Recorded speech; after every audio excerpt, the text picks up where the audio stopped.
Kechasi bilan 7-8 soat uxladingiz, lekin ertalab boshingiz og'rib, holsizlanib, charchoq hissi bilan uyg'ondingiz. Bunga sabab qoningiz qo'yiqlashgani va organizm toksin shlaklarga to'yib ketgani. Bu holatlardan qutulishimiz uchun, qonimizni suyultirish uchun, undagi tromb shlaklarni yeritish uchun hamda organizmni toksin shlaklardan tozalashimiz uchun Vied assotsiatsiyasining mana bu sostavda qo'yibman, shu choyini, kapsulasini, eliksirini va pastasini iste'mol qilishni tavsiya qilaman. Buni sostavida kardiseps, jenshin, astragal, puer va shalfey o'tlaridan tayyorlangan.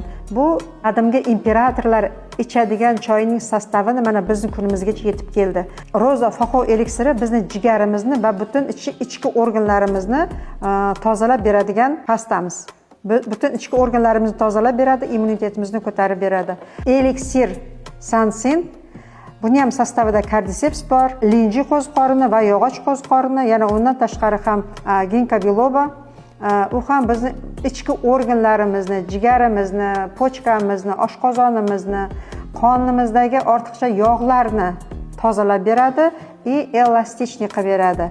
Yana undan tashqari bizlarda yana tozalovchi, bu qonimizni tozalaydi. Qonimizdagi tromblarni yeritib berish xususiyatiga ega va tomirlarimizni yoshartirib berish xususiyatiga ega. Bu mahsulotlarimizni iste'mol qilganingizdan keyin sizning nafaqat organlaringiz, balki butun tanangiz, qon tomirlaringiz, qonlaringiz tozalanib, siz kechasi 4 soat uxlasangiz ham mazza qilib, zo'r kayfiyat bilan uyg'onasiz. Ushbu mahsulotlar haqida to'laqonli ma'lumot olish uchun quyidagi raqamlarga qo'ng'iroq qiling yoki direktdan yozing.